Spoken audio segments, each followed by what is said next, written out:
2024년 한 해를 시작하면서 어떤 말씀을 전할까 생각하다가 오늘 첫 설교를 희년으로 정했어요.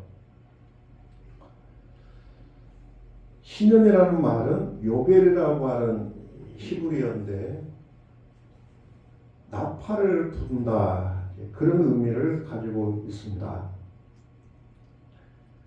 50년째가 되면은 전국에 나팔을 불어요. 그리고 희년을 선포합니다. 거기에서 유래한 말이 희년이라고 하는 아주 이스라엘 백성들에게는 굉장한 이 절기였죠. 희년이 되면은 공포하는 것이 있어요. 이것이 이제 희년의 정신이기도 한데 10절에 나팔을 불어서 희년에 뭘 공포하라고 했죠? 큰 소리로 뭘 공포하라고 했죠? 10절 자유를 공포하라. 희년은 이 자유를 선포하는 그런 날이에요. 희년의 정신이 뭐냐? 이 자유예요. 자유. 자, 다시 희년의 정신은 뭐라고요? 자유는 자유. 세 가지 자유를 선포합니다. 하나는 육체의 자유, 노예를 해방시켜 주게 돼 있어요. 희년이 되면은. 두 번째는 땅을 원래의 주인에게 돌려주라고 해요. 땅을 원래의 주인에게 돌려주라. 담보 잡았던 거, 뭐 그런 것들을 원래의 주인에게 다 돌려주게 돼 있어요. 빚을 졌죠. 세 번째는 빚을 탕감해주게 돼 있어요. 땅을 원래의 주인에게 돌려주고 빚을 탕감해주는 것은 무슨 자유입니까? 경제적 자유죠. 그래서 육체의 자유, 경제적 자유를 선포하는 날이 희년이라고 하는 거예요. 예수님이 이 땅에 오셔서 많은 일을 하시죠. 예수님이 이 땅에 오신 이유가 여러분 어디에 있습니까? 바로 이 희년을 선포하기 위한 희년. 그리고 희년을 이 땅에서 이루기 위해서 예수님이 오셨어요. 예수님께서 오셔서 회당에서 첫 설교를 하잖아요. 회당에서 첫 설교. 마치 대통령이 취임을 하면 취임사를 하는 것처럼 예수님께서 공생애를 시작하기 전에 내가 앞으로 공생애 동안에 어떤 일을 하겠다, 내가 이 땅에 온 이유는 무엇이다 하는 걸 밝히는 설교가 있는데요. 그 본문의 말씀이 희년이었어요. 희년. 이렇게 선포를 하죠. 주의 성령이 내게 임하셨으니 이는 가난한 자에게 복음을 전하게 하려 하시고 내게 기름을 부으시고 나를 보내사 포로된 자에게 뭘요? 자유를, 눈먼 자에게 다시 보게 함을 전파하며 눌린 자를 자유롭게 하고 주의 은혜의 해, 은혜의 해는 희년을 말합니다. 희년을 전파하게 하려 하심이라.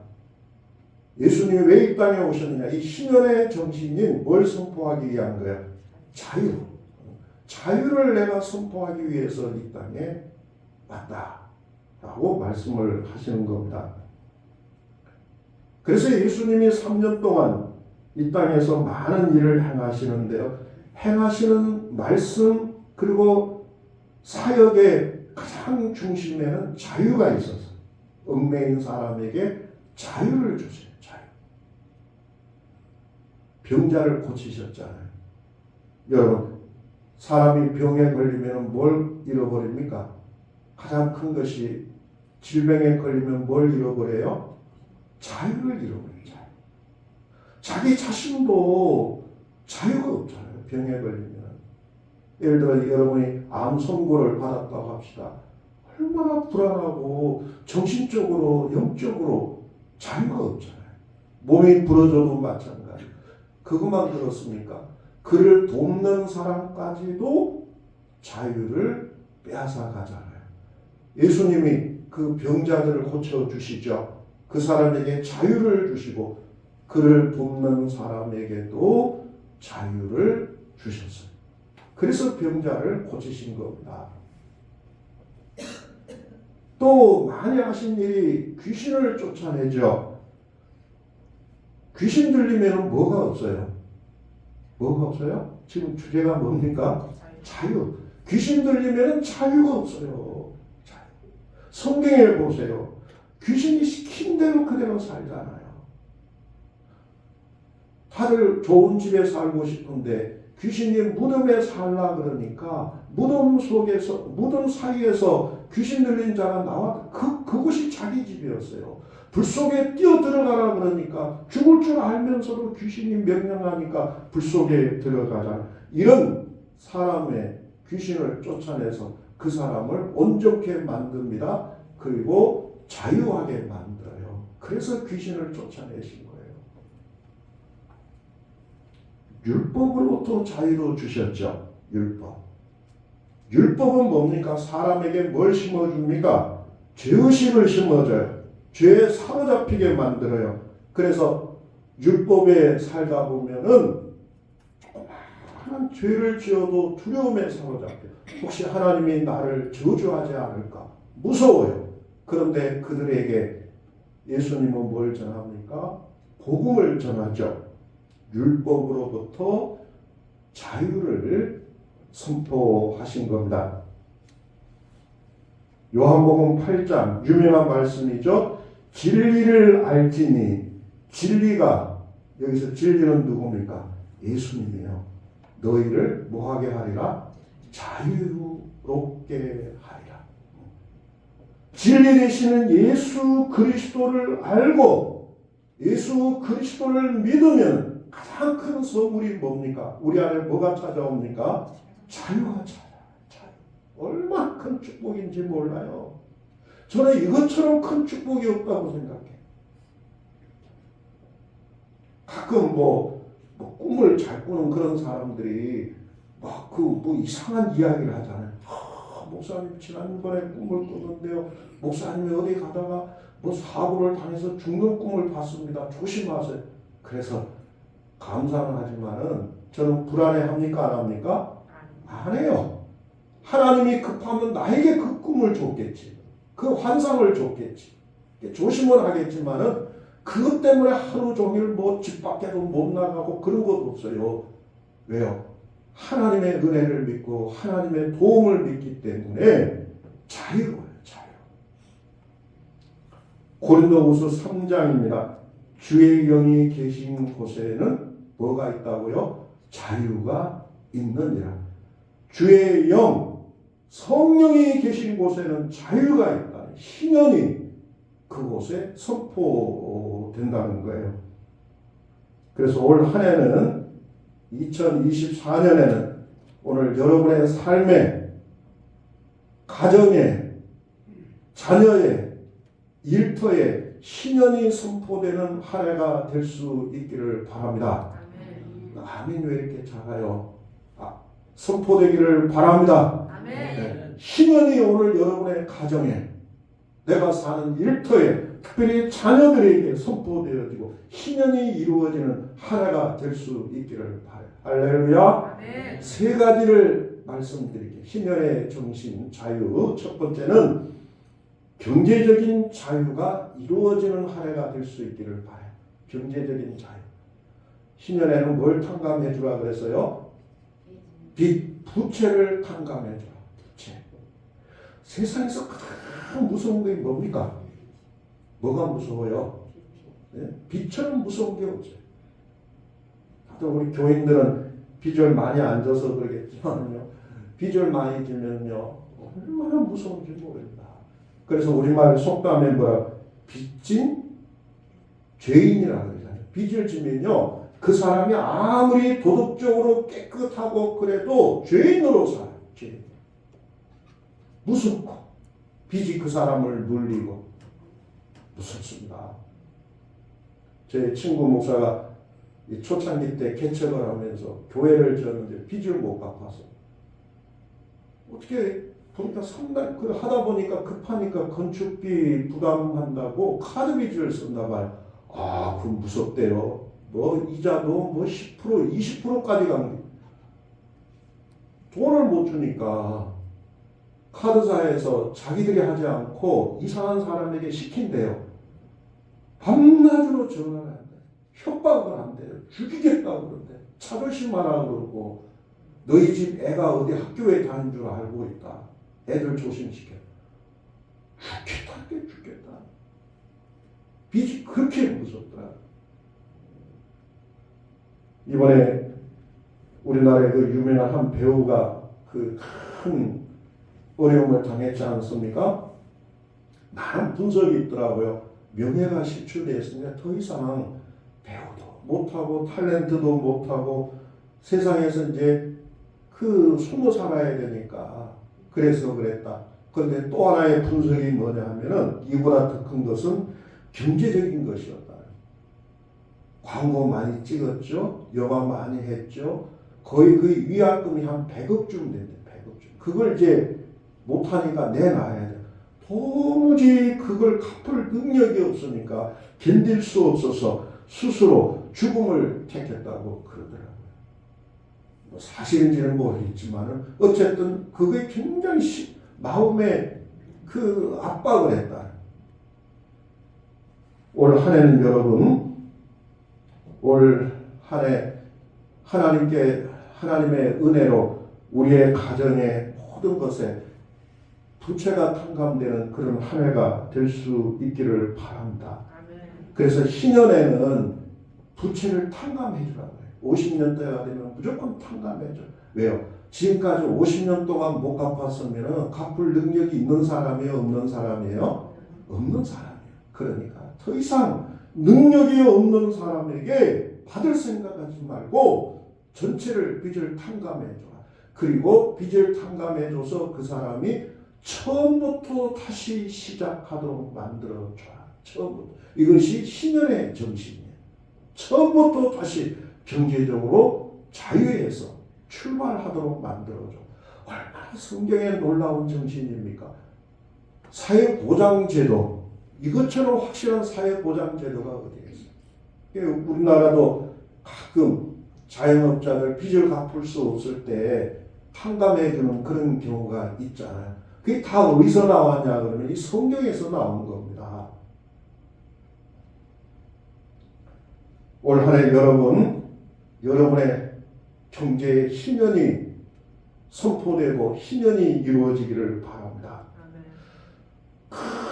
큰 부자로는 아니어도 경제적으로 안정된 삶을 우리 성도들이 살아갈 수 있기를 바랍니다. 제가 여러분 성도들을 위해서 한 사람 한 사람 위해서 기도할 때 꼭 빼놓지 않고 드리는 기도가 있어요. 큰 부자 되게 해주세요. 그 기도 할까요? 안 할까요? 어찌 그리 잘해요. 그 기도는 안 해요. 너무 돈이 많으면은 신앙생활 좀 흔들 것 같은 생각이 들어서 큰 부자 되라고 기도는 절대로 하지 않습니다. 되면 좋겠지만은 그러나 이 기도는 드려요. 하나님, 우리 성도들이 꿇어 다니는 거지와 같은 인생이 되지 않게 하시고 항상 있는 것을 베풀 수 있는 그만큼의 경제를 하나님께서 주시기를 원합니다. 그 기도는 제가 드려요. 꿇어 다니는 인생이 아니라 베푸는 인생이 되기를 원합니다. 우리 성도들이 그렇게 살았으면 좋겠습니다. 시편 37편입니다. 거기에 보면요, 악인의 삶과 의인의 삶 두 가지를 이야기를 하는데, 의인이란 누구냐? 이렇게 정의를 내립니다. 의인은 종일토록 은혜를 베풀고 꾸어주니 그의 자손이 복을 받는도다. 꾸어주는 인생이 어떤 인생이라고요? 아니, 방금 했잖아요. 의인. 의로운 사람이 누구냐? 꿇어다니는 인생이 아니라 꾸어주는 인생이다. 항상 주머니를 열고 구워주는 인생, 이 사람이 의인의 삶이라는 거예요. 경제적인 자유를 우리가 얻으려면요, 여러 가지 방법이 있겠지만은 복권을 사고 떼돈을 벌고 뭐 갑자기 누가 뭐 뭉텅이, 그거는 사실은 우리 신앙적으로 맞습니까 안 맞습니까? 그건 별로 안 맞아요. 경제적인 자유, 의인의 삶을 살려면요, 여러분의 삶의 일자리에 하나님이 복을 주시면 됩니다. 어디에요? 일자리에 하나님이 복을 주시면 돼요. 하나님이 복을 주시면 돼요. 경제적인 자유를 이루려면은 어떻게 살아야 되는가, 그 방법을 신명기 28장에 가르쳐 줬어요. 오늘 잘 들으시고요, 이 말씀대로 한번 그대로 살아볼 수 있기를 바랍니다. 이건 다 우리가 알아요. 28장에 보면요, 집에서도 복을 받고 들에서도 복을 받을 것이며 내 몸의 자녀와 내 토지의 소산과 내 짐승의 새끼와 소와 양의 새끼가 복을 받을 것이며 내 광주리와 떡반죽 그릇이 복을 받을 것이며, 그 다음 내가 들어와도 복을 받고 나가도 복을 받을 것이다. 이 경제적인 자유죠. 내가 머무는 곳에, 내가 만지는 곳에, 여러분들이 말하는 그곳에 하나님의 복이 임하게 될 것이다. 이것이 경제적인 자유죠. 신념이죠. 그런데요, 28장 이 말씀을 하시기 전에 먼저 조건이 있어요. 조건. 그 조건을 잘 들어보세요. 뭐라고 하느냐? 내가 내 하나님 여호와의 말씀을 삼가 듣고 내가 오늘 내게 명령하는 그의 모든 명령을 지켜 행하면, 이게 조건이에요. 말씀을 듣고 그리고 그 명령을 어떻게 하는 거예요? 지켜서 행하면. 그런데 우리가 듣는 것까지는 잘하는데 뭘 못합니까? 그 다음 단계 지켜서 행하는 것은 잘 안 될 때가 많아요. 그게 잘 안 돼요. 듣는 건 잘하죠. 근데 그 다음 지켜서 행하는 것에서 가끔 머물러거려요. 안 해버려요. 그런데 여러분, 우리가 살다가 하나님 말씀을 듣거나 우리 인생에 살다가 행하는 경우가 있죠. 그대로 살아보는 경우가 있죠. 어느 때 그대로 살아봅니까? 그것이 어떨 때? 어떻게 할 때? 응? 어느 때 여러분들이 해봐요. 그것이 사실이 믿어질 때입니다. 그래 안 그래요? 아니, 믿어지면 합니까 안 합니까? 안 믿어지니까 안 하는 거예요. 안 믿어지니까. 근데 믿어지면 해봅니다. 내가. 믿어지면 꼭 하게 돼 있어요. 우리가 병원에 아파서 가잖아요. 의사 말은 잘 들어요, 안 들어요? 안 들어요? 의사 말은 100% 들어요. 약을 어느 때 먹으라, 무슨 약을 먹으라. 그러면 꼬박꼬박 시간까지 내가 철저하게 지키면서 하잖아요. 왜 여러분들이 그대로 지킵니까? 그렇게 하는 것을, 처방을 내가 의사를 뭐 하기 때문이에요? 믿기 때문에. 아, 의사의 하는 말은 그대로 믿지. 안 믿으면 여러분, 돌팔이 같으면 절대로 행하지 않습니다. 그러나 그 의사를 믿으면은 우리는 그 처방 그대로 따라가요. 무슨 말이에요? 오늘 여러분, 하나님의 말씀의 처방을 오늘 우리가 믿을 수 있기를 바랍니다. 왜 이렇게 아멘이 적어요? 다시, 하나님의 말씀의 처방을 우리가 믿을 수 있기를 바랍니다. 이렇게 하면 하나님이 복을 주시겠다는 거예요. 경제적인 자유를 주겠다는 거예요.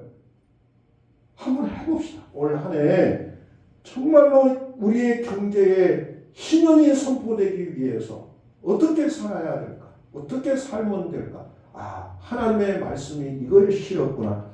삼가 듣고 지켜 행하면 나가도 들어가도 내가 머무는 곳에 하나님의 복이 임할 것이다. 아멘. 하고 살아가면은 오늘날 나의 삶에 하나님께서 주시는 놀라운 경제적인 자유가 이루어질 줄로 믿습니다. 크게 아멘 합시다. 아멘. 그 믿어버리는 거예요. 두 번째는 땅을 돌려주라 그랬죠. 땅의 토지의 회복을 말합니다. 28절 한번 읽어봅시다. 28절 시작. 그러나 자기가 물을 힘이 없으면 그 판 것이 신년에 이르기까지 산자의 손에 있다가 신년에 이르러 돌아올지니 그것이 곧 그의 기업으로 돌아갈 것입니다. 신년에 이르러 돌아가라. 땅을 신년이 되면은 그 땅을 샀더라도 내가 무엇을 빼앗았더라도 원래의 주인에게 돌려주라고 이야기를 해요. 토지라고 하는 건 뭡니까? 땅이라고 하는 건요. 우리 삶의 모든 것에 뭡니까? 응? 뭐가 돼요? 요즘은 땅이 그렇게 귀하지 않지만요. 고대 사회에는 땅이 없으면은 비참하죠. 남의 노예로 살아야 되죠.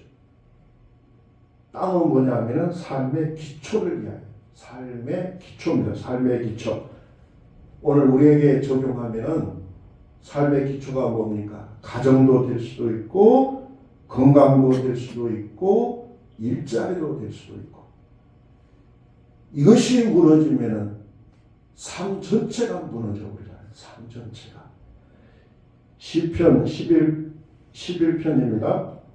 터가 무너지면 의인이 무엇을 하야? 그래서 터가 무너지면 의인이 무엇을. 근데 삶의 기초가 무너지면 의인도 별 볼 일 없어요. 저도 마찬가지, 여러분도 마찬가지. 저도 만약에 건강이 무너지면 목회를 제대로 할 수 있습니까? 없습니까? 못해요. 못하죠. 만일에 저의 경제가 무너지면은 어떻게 목회가 가능합니까?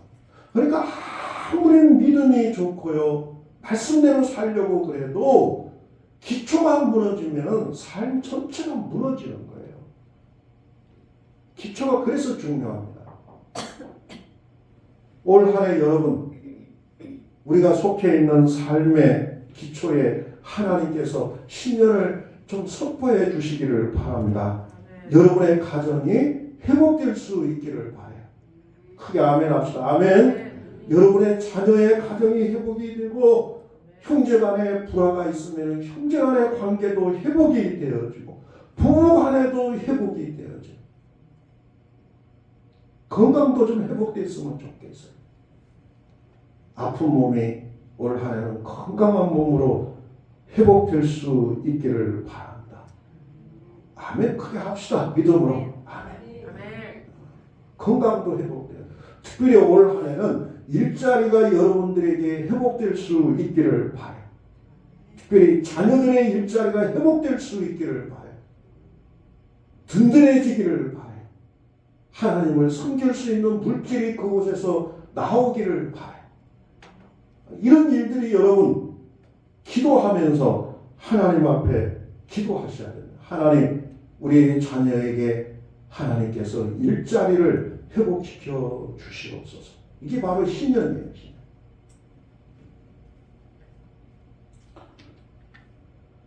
마지막 하나가 노예로부터 자유예요. 39절에서 41절까지 쭉 거기에 대한 말씀이 기록이 되어 있어요. 노예로부터 자유를 시켜라. 자기 집에 있는 노예를 전부 다 풀어주라는 거예요. 자기 집으로 돌아가게 하라는 거예요. 세 종류의 노예가 있대요. 세 종류. 하나는 육체적 노예, 전쟁, 포로나 감옥에 갇혀있는 사람들, 육체적 노예죠. 정신적 노예, 더러운 습관을 반복하는 사람들, 끊지 못하는 사람들 있잖아요. 마지막은 영적인 노예가 있대요. 영적인 노예. 죄에 끌려다니는 사람. 바울은 영적인 노예를 죄의 종이요 마귀의 종이라고 불렀어요. 이제 우리의 삶에 적용해 봅시다. 올 한 해는 나를 지배하고 있는 더러운 습관이나 죄로부터 자유할 수 있기를 바랍니다. 왜 아멘이 이렇게 작을까요? 더러운 습관이나 죄로부터 자유할 수 있기를 바랍니다. 아멘. 끌려다니지 마시고요. 끌려다니지 마시고. 여러분 자녀를 위해서도 기도할 때 올 하나는 하나님 나의 손주가 이걸 끊지 못하고 있습니다. 나의 자녀가 여전히 거기에 끌려다니고 있습니다. 그들에게 하나님께서 끊어버릴 수 있는 노예가 되지 않는 희년을 선포해 주시기를 원합니다. 이 기도를 우리가 하셔야 돼요. 희년을 선포해야 됩니다. 근데 여러분 우리의 의지로 끊을 수 있어요 없어요? 안 되니까 문제잖아요. 그러다 보니까 자꾸 잔소리가 나오고 잔소리를 하다 보니까 부부관계가 멀어지고 자녀들은 또 더 반항하게 되고 한 가지밖에 없어요. 누가 해주셔야 되느냐? 성령님께서 해주셔야 돼요. 성령님께서 누가 해주셔야 된다고요? 성령님이. 늘 여러분들에게 그 예하로 들었던 김혜자 권사님 그 담배 골초였다 그랬잖아요. 끊었다 그랬잖아요. 담배 이야기했죠. 딸이 얼마나 어머니를 위해서 생각해 보세요. 그렇게 고상한 분이 담배를 피우고 있는 그 상상만 해도 딸이 얼마나 싫었겠습니까? 그것도 믿음이 없어 몰라. 교회 가면은 권사님 하고 부르는데 어느 날 역겨운 막 속에서 나왔다 그러잖아요. 암에 걸린 줄 알았대. 그래 딸에게 전화를 했다 그러잖아요. 내가 왜 이런지 몰랐다 그러니까 울더래요. 내가 어머니 담배를 끊도록 그렇게 기도했는데 이제 하나님이 응답하셨네. 하루아침에 끊어버리잖아요. 이게 하나님의 놀라운 능력입니다. 노예로부터 하나님은 끊어버리게 만들어요.